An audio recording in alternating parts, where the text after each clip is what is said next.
Hello बच्चों, let's read the question. आज का क्वेश्चन पढ़ते हैं। When it is observe that a population is grown, then the type of age pyramid obtained is. ऐसा कब देखा जाता है, ऐसा कौन से प्रकार का एज पिरामिड देखा जाता है जबकि पॉपुलेशन जो है वो ग्रोइंग पॉपुलेशन है। देखिए, वन बाय वन हमें पॉपुलेशन एज पिरामिड या फिर पॉपुलेशन पिरामिड के डायग्राम्स दिए गए हैं, उससे हमें बताना है।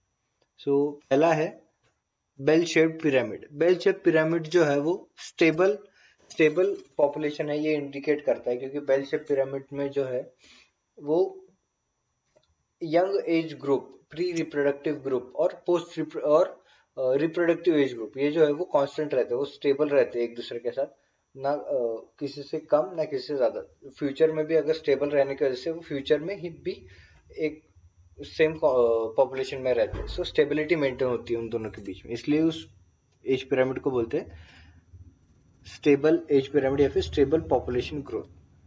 ठीक है, फिर उसके बाद है earn earn shaped age pyramid.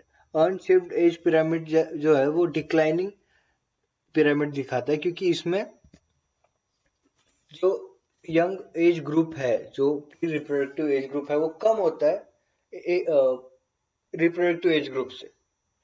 इसकी वजह से क्या होता है, अगर यंग पीपल, यंग इंडिविजुअल कम है उस पॉपुलेशन में, तो फ्यूचर में 10 साल बाद जो है वो रिप्रोडक्टिव एज ग्रुप जो है वो कम रहेंगे। उससे ये एज ग्रुप जो है वो डिक्लाइनिंग एज ग्रुप बताता है।